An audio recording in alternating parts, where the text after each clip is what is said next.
So generative sequencing. A lot of my videos are focused on it using different tools and techniques. And it's simply a way to help you write music, or at least be a tool in your tool belt when you're not feeling inspired and just want some help.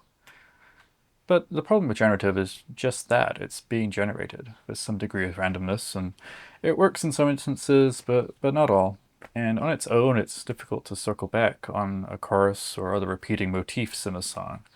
So really what I'm trying to say is that it's easy to come up with something that's boring and doesn't really catch the listener's ear. Am I changing my tune about generative? Not at all. There's of course nothing wrong with having melodies that continue on without repeating, but it can be challenging for the listener, and it doesn't apply to all styles. One person may like to write pop music, while another appreciates creating experimental ambient. Repetition reinforces, as the saying goes. And in art and music, there are so many schools of thought, so many approaches. Drone music generally sticks to an entire note the whole way through, and a lot of ambient music meanders around without repeats. And many dance music favorites use generative systems to create their work. Just look at Autechre and Aphex Twin. So generative and evolving melodies, like the ones I talked about on the Oxy 1 video, can be compelling. They can contribute to lush, ambient soundscapes, especially if you consider that melody to be a secondary element and the timbre of the instruments themselves to be the primary focus. There's a time and a place for ambient that doesn't particularly go anywhere, but more often than not, the time and place is for a catchy hook, an earworm that repeats over and over. Again, repetition reinforces. So how can you use generative techniques in more traditional music formats? What sets generative apart from just purely random is the control that you, the artist, have over it. With generative, you're creating a system, or a framework around which the music is formed. You can control what notes you'd rather have, octaves, note lengths, etc. And then once you have this system creating the melodies, you can capture them. And in this way, the generative system is a starting point. It's a source of inspiration.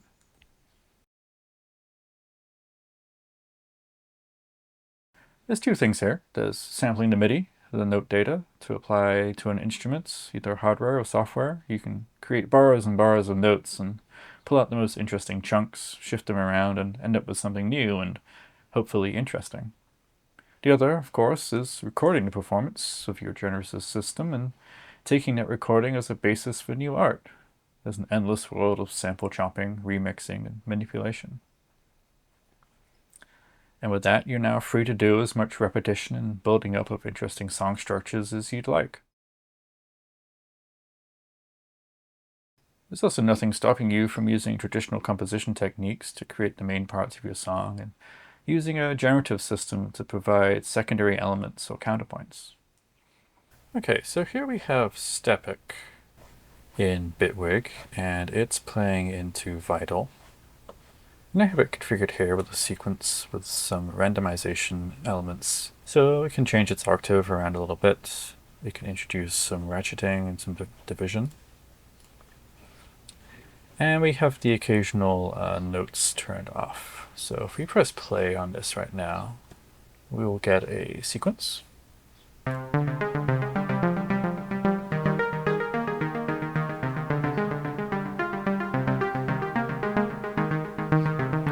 The sequence has some interesting elements in it. With it just set up like this, it's just playing randomly and it's just repeating over and over. And if I wanted to put this into the context of an actual song, this isn't really the way that we would go. So if we go over to this section of the window, there's a bar count section drop down here. And this button lets us pull out the MIDI data that's being played. So by default, it's just going to extract in a single bar of music, which we can take a look at here.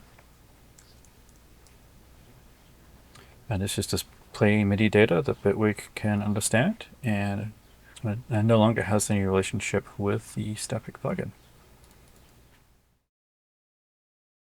Okay, so in this demo, we're going to be using the Oxy 1, and it's going to be playing a sequence using the stochastic sequencer. And that's going to be sequencing mutable rings on this little Eurorack palette case. And we're going to be recording that into the Digitakt. And from there, we can slice up the sample and use it as an interesting sequence for a little jam. So let's get started. Okay, so we can go into the Digitakt sampler here, and we can turn on monitoring. And then if I press play on the Oxy, we can get a sense of what the sequence sounds like.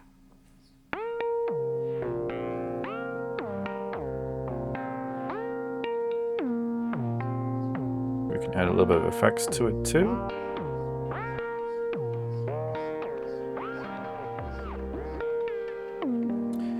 Okay, so in the Digitakt, we will make sure that the threshold is set appropriately. And recording length, I'm going to set to, let's see, 64 steps. Should be good. So that'll record in 64 steps worth of audio at 110 BPM. And then we can arm that, and then we can just press play here. Just gonna keep recording this until it comes up with something good.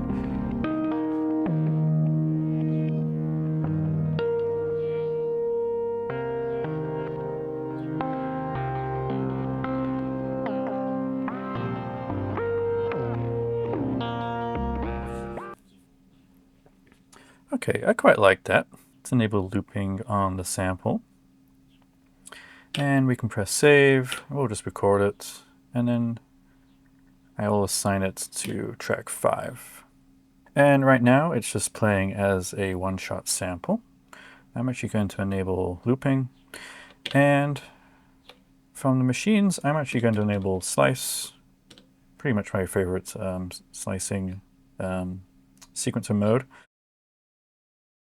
And for our grid size, let's try 8.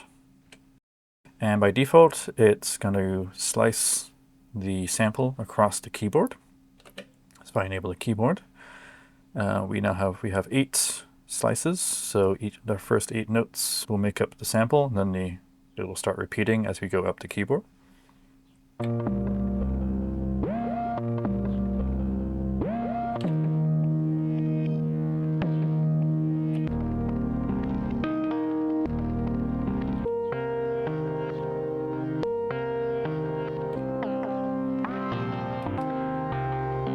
Nice.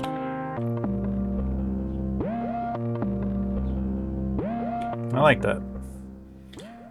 We can adjust the filter a little bit.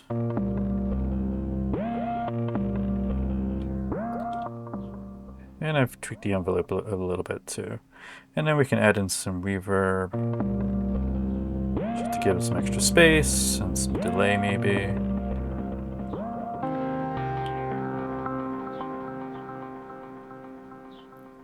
Nice. Okay, great. So I've got the pattern set up to be 32 steps long over 2 pages, so 2 bars. And we can go into the record. I'm going to set in a few steps here. And since the samples are sliced across the keyboard, if we go into trigger mode, so the first slice is going to be C5 at step 0. So on here, or maybe on this next step, I'll turn it up to step 4, and this one can be step 3. Maybe we'll go into here, and we'll set another one, step 2 there. Add a few more steps in. If we want to repitch any of these steps, we will have to go into the source mode, and then say for this step, we will have to go to tuning, and then dial up the tuning. Let's just pull it up an octave. There. So this should sound pretty good. Let's make sure that the track is enabled and give it a listen.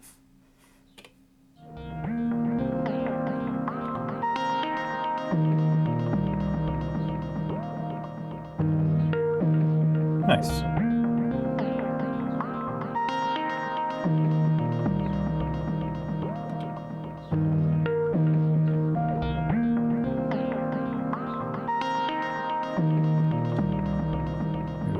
increase the length of some of these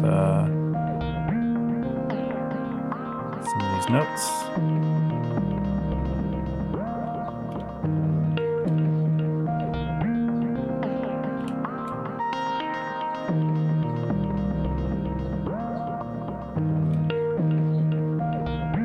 And we can also go into the trigger and maybe reduce the probability across the entire sequence, just to give some of these samples a bit more room to breathe.